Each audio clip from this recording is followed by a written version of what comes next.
In the rewrite tonight, Republican Senate leader Mitch McConnell is a proud Kentuckian and a proud father of 3 daughters, but he chose to spend Father's Day this year as far away from Kentucky as he possibly could get in the continental United States. He was happily ensconced in the palatial St. Regis Monarch Beach Resort in Dana Point, California, the beachfront neighborhood favored by the richest of the rich in one of the state's most Republican counties.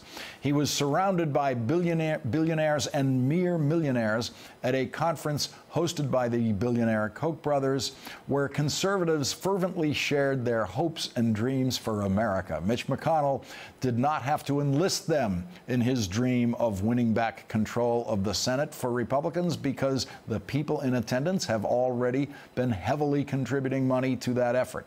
What Mitch McConnell gave them was a picture of what that dream come true would look like on the Senate floor. And that dream was caught on audio tape, which surfaced today in The Nation and on the Undercurrent website.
Mitch McConnell had absolutely no difficulty convincing his audience how important control of the Senate is. They realize correctly that it is the single most important thing at stake in this year's election. Campaign contributors know that, which is why Mitch McConnell's re-election campaign to the Senate is attracting more money on both sides than any other Senate campaign in the country, and is on track to become the most expensive Senate election in history. Senator McConnell is in the fight of his political life to save his Senate seat, because his Democratic challenger, Allison Lundergan Grimes, is consistently tracking within a couple of points of Mitch McConnell in polls, which is basically a tie, and that is normally a very bad indicator for an incumbent, because generally the remaining undecided voters tend to break for the challenger. McConnell has been a senator in Kentucky for 30 years. Voters who haven't already made up their minds to vote for him probably have a reason why they're not going to vote for him. And no one in politics understands that better than Mitch McConnell himself, which is one of the reasons he flew out to California to tell conservative billionaires what they wanted to hear, so they would pour even more money into his campaign. There is much more at stake in control of the Senate than what Mitch McConnell discussed with his audience on Father's Day. He didn't even mention the Senate's unique power to control presidential appointments, especially appointments to the United States Supreme Court, the most important appointments of all, because Mitch McConnell was so focused on speaking very directly to the concerns of the billionaire business class, pushing back against the bureaucracy, pushing back against regulatory overreach. That was his message. I will make it easier for you to do business. He actually understated the importance of control of the Senate.